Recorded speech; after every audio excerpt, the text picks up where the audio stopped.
자, 우리 로마서 말씀을 보겠습니다. 로마서 1장 1절 한 절을 우리 함께 읽도록 하겠습니다. 같이 읽겠습니다. 예수 그리스도의 종 바울은 사도로 부르심을 받아 하나님의 복음을 위하여 택정함을 입었으니. 아멘. 우리 짧으니까 좀 서운하니까 한 번 더 읽을까요? 1절을 다시 한번 읽도록 하겠습니다. 예수 그리스도의 종 바울은 사도로 부르심을 받아 하나님의 복음을 위하여 택정함을 입었으니. 아멘. 자, 여러분, 오늘부터 이제 로마서로 매주 금요 기도회와 또 주일 설교를 이어가고자 합니다. 큐티가 이제 7, 8월 로마서가 시작됐는데, 이 로마서는 로마 교회의 그 성도들에게 보낸 바울의 편지입니다.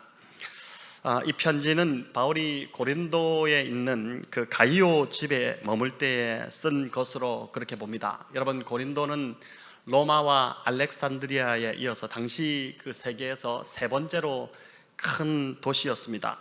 로마서 16장을 볼 때 바울이 고린도에 있을 때 가이오의 집에 머물면서 돌봄을 받았던 것으로 보는데, 그곳에서 이제 더디오라는 자가 바울이 불러주는 그 말을 대피를 해서 받아 적었고, 그렇게 받아 적어서 완성된 편지인 그 로마서를 베베라는 자를 통해서 로마 교회에 전달했던 것으로 그렇게 봅니다.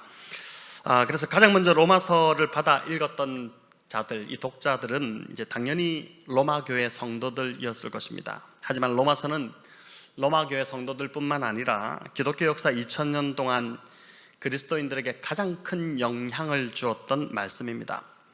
로마서는 아주 방탕했던 그 어거스틴을 성자 어거스틴으로 바꾸는 말씀이기도 했고, 또 중세에 타락했던 그 가톨릭에 대항해서 종교개혁을 일으켰던 그 마틴 루터가 바로 이 로마서의 말씀을 붙들고 변화되어서 서구 세상을 바꿀 수 있었던 그 원동력이 되기도 했었습니다. 그래서 루터는 이제 로마서는 신약 성경의 중심부여 순수복음이다, 이런 말을 했고, 또 칼빈은 이제 로마서를 공부하지 않으면 성경을 이해할 수 없다, 이렇게 말하기도 했습니다. 이뿐 아니라 이제 감리교의 창시자인 요한 웨슬레와 또 근세기 신학자인 칼바르트 같은 이런 사람들, 수많은 신학자의 그 신학에 아주 큰 영향을 미쳤던 정경이 바로 이 로마서입니다. 슈페너는 이제 성경을 하나의 반지로 비유한다면 로마서는 그 반지의 보석이다, 이렇게 말할 정도였습니다. 우리가 보통 시편 23편을, 시편 전체가 반지라면 그 23편이 시편의 다이아몬드다, 그 반지의 다이아몬드다, 이렇게 이제 표현을 하는데, 성경이 뭐 66권이 다 중요하지만 그 중에서도 로마서는 그 66권의 최고봉이다라고 말하는데 이견이 없을 정도입니다. 심지어 영국의 그 대형 박물관 관장을 지냈던 필립스라는 사람은 이렇게 말을 하기도 했습니다. 온 세계를 다 준다고 해도 대형 박물관과 바꾸지 않겠다. 그러나 나는 만일 바울이 친필로 쓴 로마서 한 페이지만이라도 가져온다면 그것과는 이 대형 박물관을 서슴없이 바꾸겠다. 여러분, 이 어마어마한 이야기지 않습니까? 지금 우리가 보는 이 로마서는 주후 한 300년대 사본들, 당시 이제 원본은 다 사라졌고 그 원본을 필사해서 남겼던 사본들인데, 그 사본들을 편집해서 완성한 것이 오늘 우리가 보고 있는 이 로마서입니다. 필립스는 그 복사본이 아니라 이제 바울이 파피루스에 친필로 썼던, 바울이 이야기하고 더디오가 이렇게 받아 적었던 그 원본을 한 페이지만이라도 가져온다면 내가 이 대형 박물관과 바꾸겠다고 할 정도로 로마서를 그만큼 높이 평가를 한 것입니다. 여러분, 자, 이렇게 들어보니까 로마서가 얼마나 대단하고 중요한 말씀인지 새롭게 이제 다가오실 것 같은데, 이번 기회를 통해 로마서에 대해서 더 깊이 배워가고, 또 로마서가 말하는 그 복음의 능력이 무엇인지 그걸 깨달아서 그 복음의 능력을 경험하는 은혜가 우리 모두에게 있기를 간절히 바랍니다. 로마서 1장 1절, 오늘 한 절을 읽었는데 1장 1절은 바울의 자기소개입니다. 바울은 이 1장 1절을 통해서 자신의 정체성을 세 가지로 밝혔는데, 예수 그리스도의 종, 또 작은 자, 또 사도라는 이 세 가지를 이야기합니다. 여러분, 이 세 가지의 의미들이 각각 어떤 것인지를 살펴보면서 우리가 어떤 자들이어야 할지를 오늘 이 말씀을 통해서 한번 같이 살펴보기를 원합니다.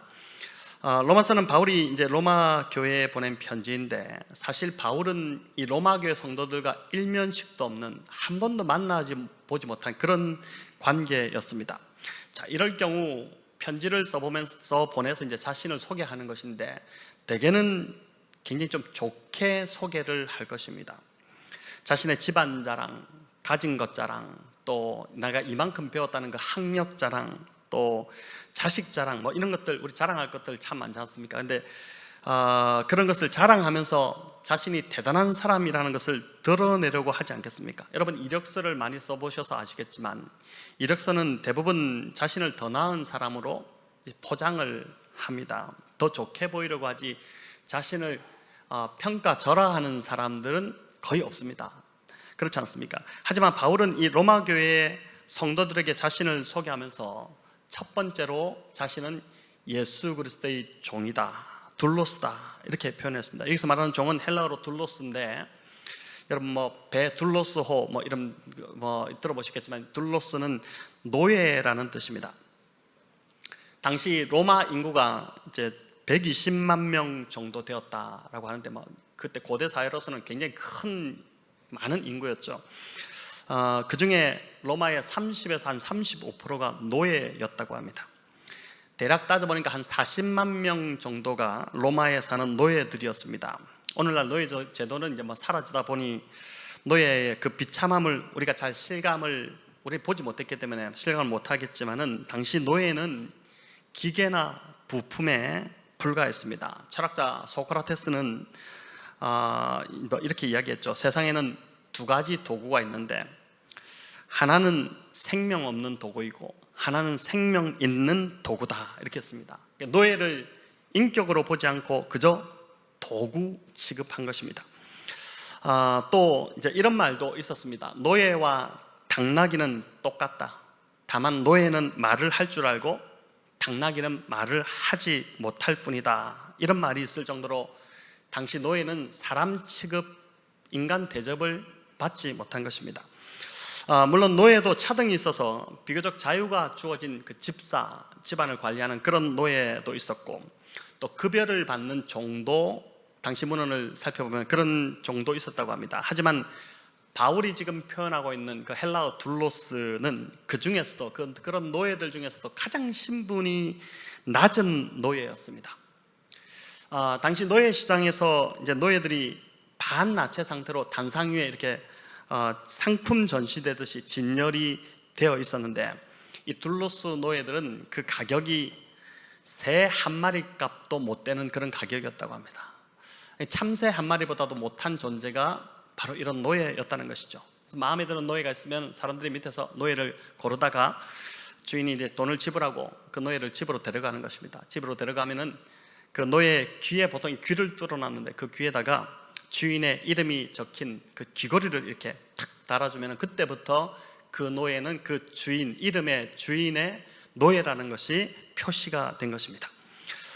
당시 노예는 주인에게 예속되어 있었기 때문에 많은 경우 이름조차 없었다고 합니다. 우리 중에 이름이 없는 분이 있을까요? 다 이름이 있지 않습니까? 근데 당시 노예는 이름조차도 없었다는 것입니다. 이름은 곧 인격인데, 인격으로 대우를 받지 못했으니 이름이 없었던 것입니다. 또 주인의 뜻에 따라서 주인이 보내는 곳으로 어디든 가야 했고, 무슨 일이든 순종해야 하는 그저 도구에 불과한 자였습니다. 노예는 자신이 누구인지는 중요하지 않았습니다. 자신의 생각도 의지도 말할 수 없었고, 미래를 위한 어떤 계획을 갖는 것은 상상조차 할 수 없는, 노예에게는 절대 그런 일이 있어서는 안 되는 그런 존재였습니다. 우리는 뭐 지금도 뭐 이번 여름은 우리가 어딜 갈까, 또 뭐 내년에는 내가 어떻게 할까, 10년 뒤는 어떻게 할까, 이런 상상들을 다 계획들을 하지 않습니까? 그러나 노예는 그저 하루하루 주인이 시키는 대로 그냥 살아갈 뿐, 내일을 알 수 없는 존재가 노예였다는 것이죠. 여러분, 그런 비참한 존재가 당시 노예였습니다. 그런데 바울이 지금 처음 대면하는 로마 교회에, 그렇게 가고 싶어하는 그 로마 교회에 편지를 써 보내면서 가장 먼저 자신을 소개하는데 그 첫 번째 소개가 나는 노예입니다, 이 이야기를 하는 것입니다. 그것도 나사렛 촌 동네에 목수의 아들로 살다가 십자가형에 처해진 예수 그리스도의 노예다, 그 이야기를 하고 있는 것이죠. 여러분, 사실 바울은 자랑하고 드러낼 것이 참 많은 사람이었습니다. 우리 평범한 사람들은 바울 옆에 가면은 사실 할 말이 없는, 너무나도 대단한 사람이었죠. 그는 출생부터가 여기 나오듯이 소읍이 아닌 길리기아 다소시의 시민이었다고 합니다. 사도행전 21장 39절에 기록되어 있습니다. 여러분, 다소는 이 소읍 작은 동네가 아니라 대도시였다는 것입니다. 그곳은 인구와 정치와 경제와 또 교육과 문화에 있어서 지중해 연안에서 가장 큰 대도시였습니다. 다소가 이 항구 도시다 보니까 그 항구 도시 특유의 국제적인 분위기가 아주 물씬 풍기는 곳이었는데, 그런 곳에서 자라다 보니 야심이 강한 바울에게 그 도시가 적잖은 영향을 아마 주었을 것입니다. 또 바울은 혈통적으로도 대단한 집안에서 태어났습니다. 빌립보서 3장 5절 우리 같이 한번 읽어볼까요?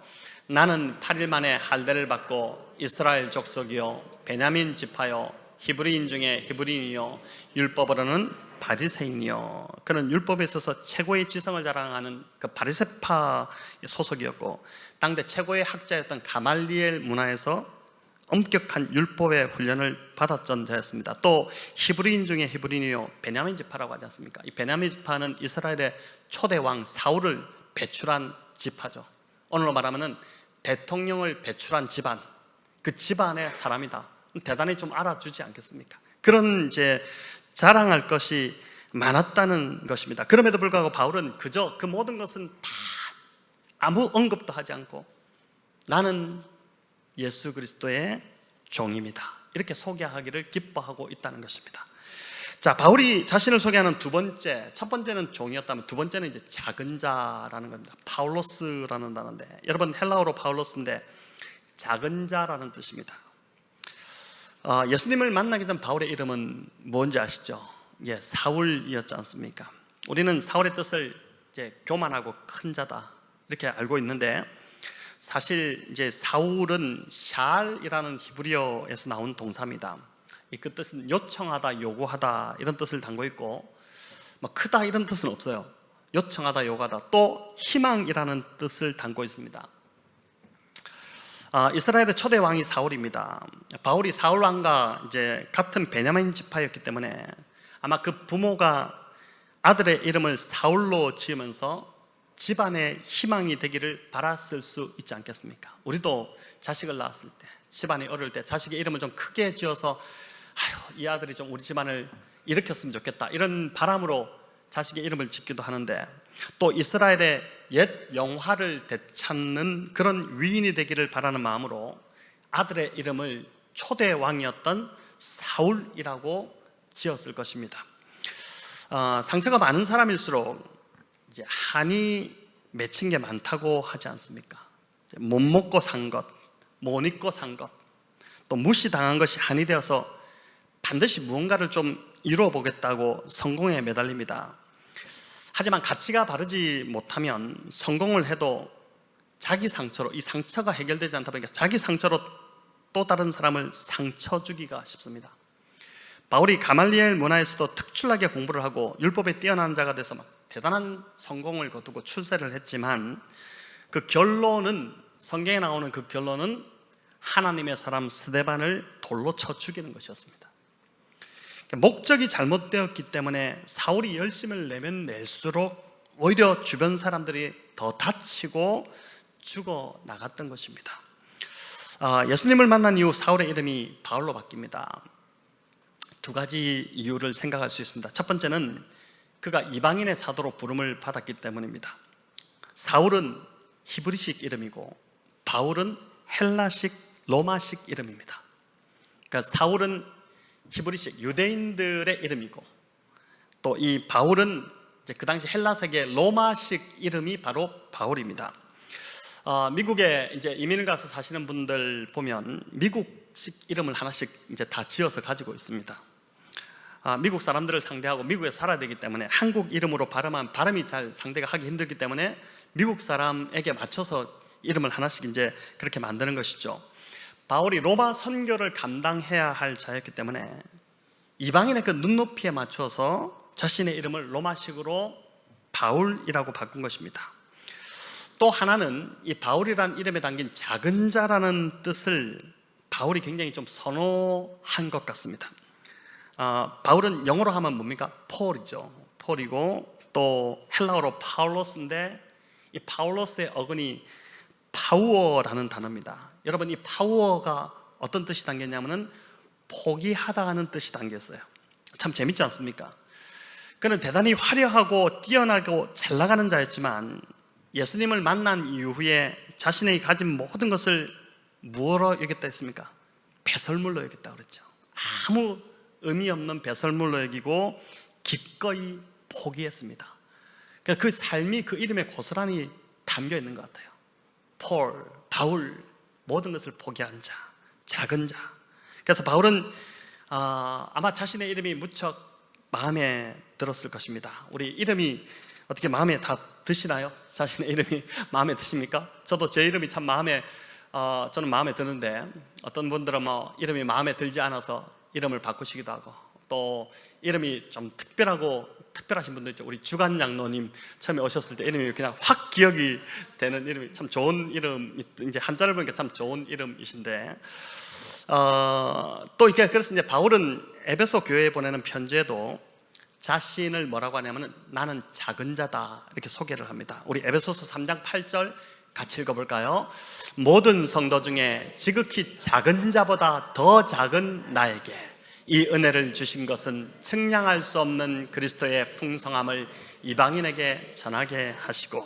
아멘. 여러분, 이 한 절만 읽어도 얼마나 참 마음이 좋습니까?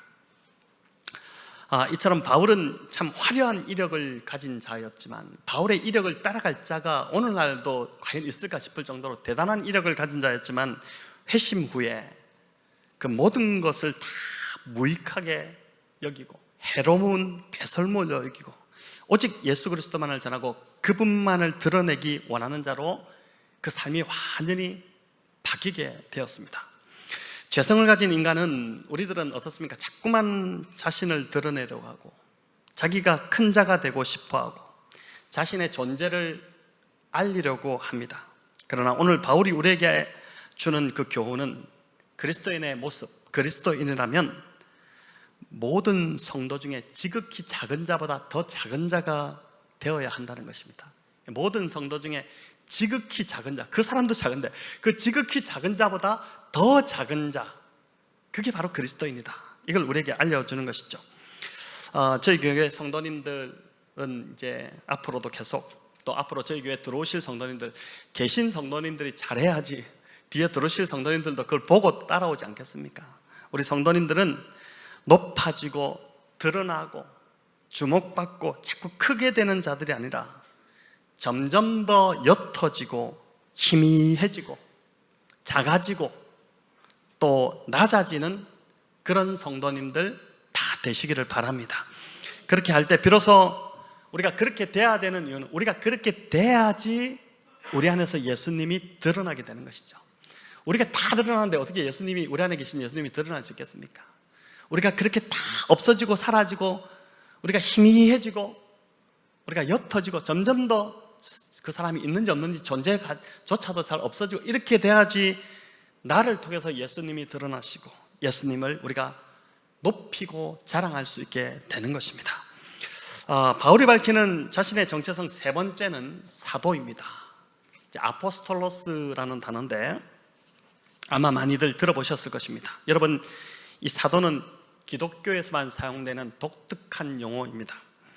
헬라어로 이제 아포스톨로스라고 하는데 보냄을 받은 자, 이런 뜻입니다. 보냄을 받았다. 누가복음 6장에 보면 예수님께서 12 제자들을 직접 뽑아서 뭐라고 칭하셨습니까? 사도라고 칭하셨죠. 12 제자뿐만 아니라 사도행전과 고린도전서에 보면 바울과 바나바 그리고 예수님의 형제였던 야고보를 사도라고 성경은 칭하고 있습니다. 바울은 12제자는 아니었지만 이제 부활하신 주님을 다메섹으로 가는 그 다마스커스로 가는 도상에서 직접 만나지 않습니까? 예수님을 직접 배웠고 그 주님으로부터 너는 이방인을 위한 내가 택한 그릇이다, 너를 특별히 내가 세워서 이방인에게로 보낸다, 이렇게 이제 주님으로부터 사도로 보내심을 받은 자가 되었기 때문에 자신을 사도라고 밝히고 있습니다. 사도, 그러니까 야 대단하다, 뭐 우리는 따라가지 못할 사람이다, 여러분 이렇게 생각하겠지만은 사실 고대 사회에서 사도 또는 이제 사신이라고도 바꿀 수 있는데, 이 사신은 왕을 대신해서 적국에 가서 분쟁을 조정하기 위해서 보냄을 받은 자들이었습니다. 얼마나 위험합니까? 적국과의 타협이 잘 되면 좋겠지만 그렇지 않을 경우는 사도들은 대부분 죽어서 돌아오는 경우가 허다했다고 합니다. 예수님의 제자들 역시 사도였지만 우리도 나도 사도가 되고 싶다, 뭐 이렇게 생각하시는 분이 있을지 모르겠지만 그 예수님의 제자들, 이 사도들도 결국은 다 요한을 빼고는, 요한도 뭐 엄청 고생하지 않습니까? 세상으로 나아갔다가 다 순교해서 죽음의 제물로 하나님 앞에 드려졌습니다. 사도는 하나님의 말씀인 성경을 기록할 수 있는 대단한 권위를 가졌고 또 교회를 이끄는 그러한 지도자 역할을 감당했지만 반면에 복음을 위해 목숨을 걸어야 하는 자들이 바로 사도였습니다. 대부분의 사람들은 영광의 자리에 가기 원하고 또 자신이 드러나는 걸 좋아하고 주목받는 걸 좋아하지만 헌신과 희생은 하지 않으려고 합니다. 하지만 정말 주님을 따라가는 사도는 바울처럼 매맞고 또 헐벗고 굶주리고 파손당하고 위협을 당해도 주님을 증거하는 그 어렵고 힘든 헌신의 자리로 묵묵히, 온갖 수모를 다 당해도 그러나 묵묵히 계속해서 그 자리로 나아가는 자, 복음의 사명을 감당하고자 하는 자, 바로 그들이 사도라는 것입니다. 여러분, 오늘날 사도가 존재할까요? 오늘날 사도는 존재하지 않습니다. 사도 시대는 예수님 이후 그 한 30년, 40년 어간에 활동하다가 사도 시대는 다 끝났습니다. 물론 이제 사도 시대가 끝나고 사도의 어떤 그 사도들이 하던 일들을 물려받은 자들을 속사도다 이렇게 이야기하기도 하고, 그래서 그 이유가 이제 교부 시대로 연결이 되지만은 오늘날 이제 사도 시대는 끝났죠. 그런데 오늘날 신사도주의 운동을 하는 자들 중에 서로를 이제 사도라고 부릅니다. 김사도, 이사도 이렇게 하면서 이제 부르는데 상당히 그들이 하는 걸 들어보면 참 웃기기도 하고 참 무지하다 이런 생각이 듭니다. 잘못된 것이죠. 여러분, 사도 시대는 이미 끝났습니다. 하지만 사도적 직분은 여전히 이어지고 있습니다. 예수님을 대신해 복음을 전하기 위해 세상으로 보내심을 받은 저와 여러분이 바로 이 사도적 직분을 이어가는 자들이라고 할 수 있습니다. 바울은 이어 자신이 작은 자로 또 예수 그리스도의 종으로 또 사도로 부르심을 받은 목적을 밝히는데, 이 세 가지 자신의 정체성을 이야기하면서 목적을 밝히는데 여기 1절에 나오듯이 하나님의 복음을 위하여 택정함을 입었다 이렇게 합니다. 택정함을 입었다는 것은 이 일을 위하여 구별되었다는 것입니다. 여러분, 이 복음을 위하여 택정함을 구별됐다는데 복음을 어떻게 설명할 수 있을까요? 복음은 명확합니다. 복음은 명확하죠. 복음을 뭐라고 이야기했습니까? 복음은 곧 예수 그리스도죠. 복음은 예수 그리스도입니다. 예수라는 이름, 히브리어로 예수아라고도 하고 여호수아라고도 하는데 여호와는 구원이시다 이런 뜻이죠. 또 그리스도, 예수 그리스도, 그리스도는 헬라어인데 히브리어로 뭡니까? 메시아죠. 메시아. 그리스도가 메시아라는 뜻입니다. 기름 부음을 받은 자라는 것입니다. 특별한 목적을 위해서 따로 기름을 부어 세운 자가 바로 그리스도입니다. 저와 여러분, 예수님을 믿는 이유가 우리를 죄에서 구원하시기 위해 기름 부음을 받은, 그분이 기름 부음을 받았기 때문에 우리가 그분을 구원자로 믿고 따르는 것이지 않습니까? 바울은 이 예수의 복음을 전하기 위해 이방인들에게 전하기 위해서 구별되어 부름을 받았다고 합니다. 그런데 이 부름은 바울, 우리 로마서 또 목사님이 이야기하니까 이제 바울이 그래 사도로 부름 받았구나, 그렇게 생각할 수 있겠지만은 여러분, 이 부름은 바울만 해당한다는 것이 아니라 오늘 본문 6절을 보면은 우리 모두가 다 해당된다는 것을 알 수 있습니다. 우리 한번 읽어볼까요? 6절 말씀입니다. 로마서 1장 6절 안 올라와 있습니까? 예, 성경으로 한번 읽어보겠습니다. 너희도 그들 중에서 예수 그리스도의 것으로 부르심을 받은 자니라. 너희도 그들 중에서 예수 그리스도의 것으로 부르심을 받은 자니라. 여러분, 예수 그리스도의 것으로 부르심을 받았다는 말은 예수님의 소유, 예수님의 노예가 되었다는 것입니다. 그래서 바울만 예수님의 종이 아니라 저와 여러분도 뭐라고요? 예수 그리스도의 종이라는 것이죠. 우리는 본래 죄의 종이었고 죄의 소욕을 따라 살 수밖에 없었습니다. 그러나 예수 그리스도를 믿음으로 죄의 속박에서 벗어나서 주님께 순종하고 주님을 섬기는 우리가 예수님의 종이 되었죠. 믿으시나요? 네. 이제 나의 주인은 내가 아니라 누구라고요? 예수님입니다. 내가 나에 대한 주인됨을 버리지 않으면 절대 예수님의 종이 될 수 없습니다. 내가 내 인생의 주인으로 여전히 내가 살고 있는 한 우리는 절대 예수님의 종이 될 수 없다는 것입니다. 앞에서도 말씀드렸지만은 종은 자기 것이었고 자기를 위해 살거나 자기 뜻대로 살 수 없습니다. 자기가 주목받는 것도 영광받는 것도 아닙니다. 종은 그저 주인을 기쁘게 하는 자이고 자기를 위해 살지 않고 주인을 위해 사는 자, 바로 그 자가 종입니다. 그래서 바울은 이를 로마서 14장 7절 8절에서 이렇게 표현했는데 우리 같이 한번 읽어보겠습니다. 우리 중에 누구든지 자기를 위하여 사는 자가 없고 자기를 위하여 죽는 자가 없도다. 우리가 살아도 주를 위하여 살고 죽어도 주를 위하여 죽나니 그러므로 사나 죽으나 우리가 주의 것이로다. 아멘. 사나 죽으나 우리가 주의 것이로다. 성도 여러분, 우리 모두는 예수님을 믿고 살아가는데 정말 이 고백처럼 사나 죽으나 나는 주의 것입니다, 이런 고백이 진짜 있으신가요? 아니면 예수님을 믿고 교회를 다녀도 여전히 내가 주인 되어 나를 위해 여전히 살아가고 있지는 않으신가요? 내가 주의 것이라는 분명한 고백이 있는 자들, 그들은 삶이 달라질 수밖에 없습니다. 주를 위해 산다는 것, 또 다른 표현이 5절에 나오는데 바로 그의 이름을 위하여입니다. 5절에 그의 이름을 위하여. 세상 사람들은 자기 이름을 내기 위해 목숨을 겁니다. 어떻게 해서든 간에 자신이 드러나려고 하고 주목받으려고 하고 인정받으려고 합니다. 창세기 11장에 보면 타락한 인류가 바벨탑을 쌓은 목적이 나오는데 이름을 내기 위함이었습니다. 우리 창세기 11장 4절 같이 읽어보겠습니다. 또 말하되 자 성읍과 탑을 건설하여 그 탑 꼭대기를 하늘에 닿게 하여 우리 이름을 내고 온 지면에 흩어짐을 면하자 하였더니 아멘. 자, 여기 재밌는 건 이 이름을 낸다는 것, 이름을 자랑하자, 이름을 드러내자, 이런 뜻도 있지만은 원어적 의미를 보면은 스스로 이름을 짓는다는 뜻입니다. 스스로 이름을 짓는다, 이름을 내자, 스스로 이름을 짓는다는 뜻입니다. 여러분, 아담이 에덴에서 한 일이 무엇입니까?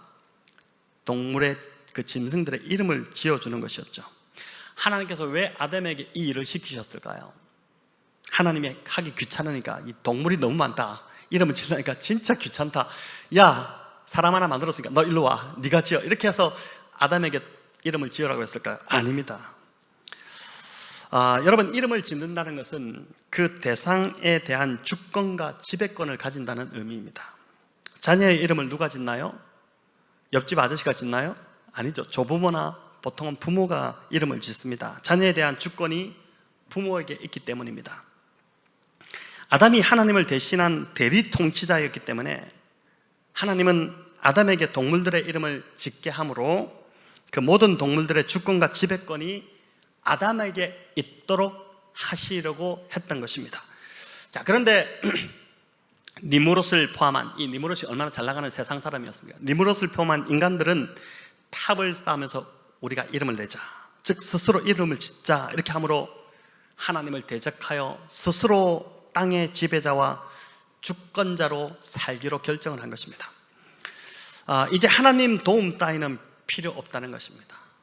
스스로의 힘으로, 내 힘으로 충분히 살아갈 수 있고 좋은 세상을 만들 수 있는데 굳이 왜 하나님을 의지해야 하느냐는 것입니다. 아직 요즘도 마찬가지죠. 여러분, 하나님 믿지 않는 사람들, 밖에 지금 있는 이 많은 사람들, 그들과 한번 이야기해 보십시오. 교회 오라고 하면 내가 교회를 왜 가냐? 나는 그렇게 나약한 사람이 아니다. 내 힘으로 충분히 잘 살 수 있는데 뭘 거기 가서 구질구질하게 빌고 그렇게 하느냐, 그렇게 이야기를 합니다. 이 니므롯을 포함한 인간들이 당시에 그렇게 했다는 것이죠. 피조물이 하나님의 자리에 오르려는 것, 바로 그 교만입니다. 하나님이 받으실 영광을 자신이 받으려고 하는 것입니다. 여러분, 교만의 원조가 누구일까요? 사단이죠. 그래서 이사야 14장에 나온 사단의 고백이 있는데 우리 같이 한번 읽어보도록 하겠습니다. 내가 하늘에 올라 하나님의 뭇별 위에 내 자리를 높이리라. 가장 높은 구름에 올라가 지극히 높은 이와 같아지리라. 자, 이런 엄청난 무서운 말을, 너무 건방진 말을 사단이 내뱉었습니다. 자, 그래서 C.S. 루이스는 뭐라고 이야기했냐면은, 한번 보여주시기 바랍니다. 교만이야말로 죄 중의 죄요, 가장 큰 죄이며 다른 모든 죄악은 교만에 비하면 마치 벼룩에 물린 자국에 불과하다. 교만이 얼마나 큰 죄면은 다른 모든 죄들은 교만에 비하면 그저 벼룩에 물린 그 정도밖에 안 된다, 이렇게 이야기했습니다. 여러분, 교만이 얼마나 무섭습니까? 하나님이 받으실 그 영광을 탐내고 가로채는 것이 교만입니다. 신대원의 그 신원하 교수님이 쓰신 죽음에 이르는 7가지 죄라는 책이 있습니다. 아마 이 책을 읽어보신 분들도 있을 텐데, 이 책에 교만의 몇 가지 특징이 소개되는데, 첫 번째가 뭐냐면은 자기 기만입니다. 교만한 사람들의 특징인데 첫 번째가 뭐냐면은 자기 기만이에요. 교만한 사람들은 어떻게 생각하냐면 자기가 대단한 사람처럼 생각한다는 것입니다. 그런데 실제로 아주 탁월한 사람도 있지만 그렇지 않은 사람이 더 많다는 것입니다. 자기 스스로 속이고 있는 것입니다. 속고 있는 것이죠. 다른 사람들은 다 아는데 자기만 모르니, 자기가 대단한 사람처럼 생각하는데 다른 사람들은 볼 때 다 아닌데 자기만 그렇게 생각하고 있으니 얼마나 불쌍하고 우스운 꼴입니까? 교만의 두 번째 특징은 공동체를 분열시킨다는 것입니다. 교만한 사람은 다른 사람 의견을 존중하거나 경청하지 않습니다. 그런 사람에 향해서 우리가 참 교만하다 이렇게 얘기하지 않습니까? 자기 생각이 항상 옳고 최고라는 생각을 하니까 다른 사람 의견을 잘 못 듣는 겁니다. 시시한 겁니다. 가짜나 보이는 겁니다. 말하는 것들이. 들어도 건성으로 듣거나 듣는 신용만 합니다. 여러분, 이런 사람은 다른 사람 의견을 굉장히 얕잡아 보기 때문에 판단하고 비난하기가 정말 쉽습니다. 늘 판단하고 비난하고 그렇게 합니다. 그래서 공동체에서 늘 문제를 일으키죠. 자기 생각이 더 옳기 때문에 때로 자기보다 더 높은 권위자가 주는 권면이나 의견도 권위자가 주는 것인데도 그것도 무시하고 거부할 때가 많습니다. 그래서 공동체를 힘들게 하는 것입니다. 교만한 사람들이 계속 있으면, 많으면 공동체는 점점 힘들어집니다. 여러분, 이 교만한 사람은, 자세히 교만한 사람을 한번 보십시오. 그럼 어떻게 있냐면 눈이 이렇게 보고 있습니다. 아래를 이렇게 보고 있습니다. 제가 전도사 때 설교를 할 때마다 지적받았던 게 턱을 이렇게 든다는 것이었습니다. 턱을 들면 성도들을 볼 때 어떻게 보냐면 아래로 이렇게 깔아보기 때문에 턱을 들었어. 턱을 좀 당겨라, 그런 이제 지적을 참 많이 들었습니다. 설교 원고를 쓰고 설교를 하기 전에 설교 원고 위에다가 계속 턱 당기기 적어놓고 제가 설교를 했을 정도였습니다. 아마 그 당시 제 마음이 교만하니까 그런 자세가 나오지 않았을까 싶습니다. 여러분, 단테의 신곡에 보면 이 땅에서 교만했던 자들이 죽은 후에 이제 모습이 나오는데 아주 무거운 바위를 지고 느릿느릿 걸으면서 계속해서 고통을 받고 있는 장면이 나옵니다. 바위가 너무 무거우니까 자세를 앞으로 숙일 수밖에 없지 않겠습니까? 이걸 들으려면. 그러니까 살아서도 눈을 아래로 깔고 살더니 죽어서도 아래로만 바라보면서 사는 형벌을 받는다. 이 단테가 참 기가 막히게 표현을 했는데, 그래서 이제 눈을 아래로 깔고 있는 자는 그렇게 자기 눈을 계속 아래로 깔고 있는 한 어떻게 해요? 위에 계신 하나님을 절대 볼 수 없다는 것입니다. 여러분, 그래서 나는 내 태도를 잘 몰라요. 옆에 가까이 있는 사람한테 한번 오늘 돌아가시면서 물어보시기 바랍니다. 내가 혹시나 이렇게 눈을 아래로 깔으면서 사람들을 보고 있지 않는지, 나는 똑바로 보고 있는지 한번 물어보시기 바랍니다. 바울이 오늘 자신의 정체성을 세 가지로 이야기했습니다. 작은 자 파울로스, 종 둘로스, 사도 아포스톨로스, 이 세 가지를 이야기했는데, 바울의 이런 소개가 저와 여러분의 자기 소개가 되기를 간절히 바랍니다. 초기 그리스도인들이 로마의 핍박을 피해서 살았던 그 카타콤은, 우리 중에 카타콤을 다녀오신 분도 아마 계시지 않겠다 싶은데, 카타콤은 아주 신비로운 특징이 있었다고 합니다.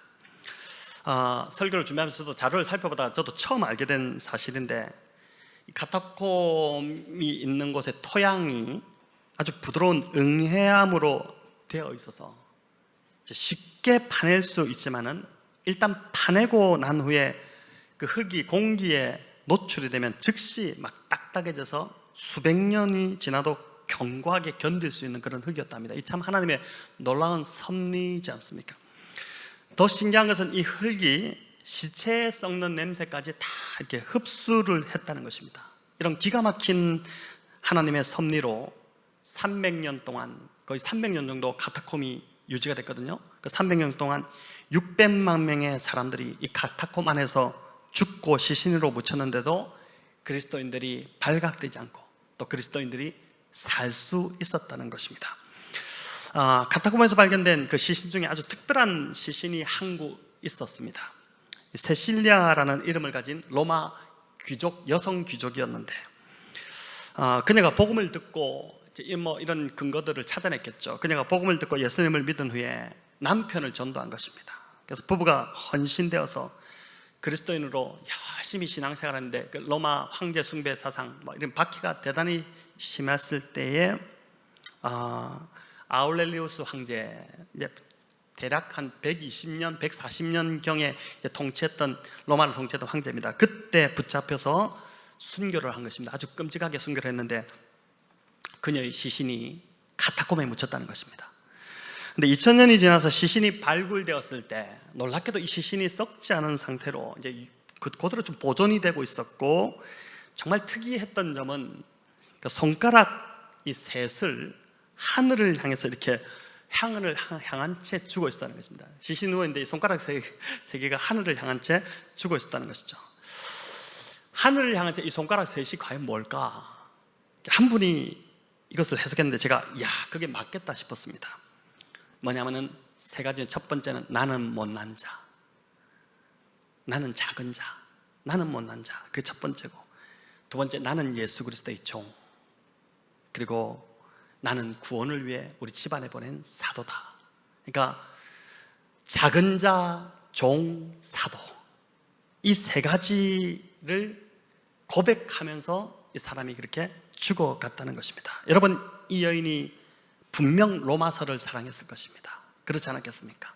바울이 기록했던 그것이 교회 안에서 가르쳐졌던 그 로마서를, 카타콤 안에서 이 로마서가 얼마나 잘 가르쳐졌겠습니까? 복음의 진수인데. 그러면서 이 여인이 바울이 자기 소개를 했던 그 세 가지, 그 세 가지가 자기의 삶이 되기를 늘 소망하며 살지 않았을까, 그런 이제 상상을 해보는 것입니다. 한 목사님 사모님이 한 번은 제자가 집에 찾아왔는데, 제자가 사모님에게 자녀를 어떻게 두셨냐 이렇게 물었답니다. 그 사모님 대답이, 큰아이는 주님을 영접하고 선교사로 헌신해서 너무 감사하고, 둘째도 거듭난 믿음으로 신앙생활을 하고 있다 이렇게 했습니다. 그런데 셋째가 아직 주님을 못 만났다 이렇게 하면서 기도해달라, 제자한테 그렇게 이야기하시더랍니다. 우리는 누가 자녀에 대해서 물으면 뭐라고 대답합니까? 첫째는 어느 대학을 나와서 지금 어디에 취직해가지고 살고 있고, 또 둘째는 무슨 전공을 해서 지금은 너무 잘 나가고 있고, 이런 이야기를 할 텐데, 이 사모님은 온통 관심이 어디에 가 있었다고요? 예수님에게 가 있었다는 것입니다. 자녀들이 예수님을 만났는지 안 만났는지가 모든 자랑과 염려의 기준이 되었다는 것입니다. 저와 여러분, 우리 교회 성도님들 자랑 역시 예수 그리스도가 되기를 소망합니다. 로마서를 시작하면서 여러분, 이것을 좀 분명히 하고 우리가 누구인지를 알고 로마서를 들어야 될 거 아닙니까? 우리가 어떤 존재인지를 알아야 될 거 아닙니까? 자녀의 성적 때문에 걱정하기보다 자녀의 믿음이 없는 것을 정말 걱정하는 부모 되기를 원합니다. 여러분, 그래서 이제 한 달 정도 안 남았네요. 우리 유치부를 시작으로 또 초등부, 청소년부 우리 수련회가 있는데, 이번에는 특별히 교회에서, 여태까지 교회에서 하다가 이번에는 외부로 보냅니다. 물론 한국공학대 가까운 데서 하지만은 정말 이제 좋은 강사님들이 오셔가지고 말씀을 전해주는데, 여러분 정말 우리 부모님들 이번 여름에 우리 자녀들, 저희도 지금 저희 은우가 예수님을 좀 이번에 만나는 어떤 스파크가 좀 일어나도록 그 기도를 지금 이제 시작을 했는데, 진짜 우리 자녀들이 이번 여름에 예수님을 만나고 그들이 정말 예수님, 부모의 신앙이 아니라 자기의 신앙으로 예수님을 구주로 영접하는 일들이 일어나도록 여러분 정말 간절히 어떻게 보면 목숨 걸고 기도하셔야 할 것입니다. 우리의 자기소개, 이게 오늘 이야기했던 작은 자 파울로스, 종 둘로스, 그리고 사도 아포스톨로스, 이 세 가지 이 소개가 바로 저와 여러분의 소개가 되기를 우리 주님의 이름으로 간절히 축원합니다.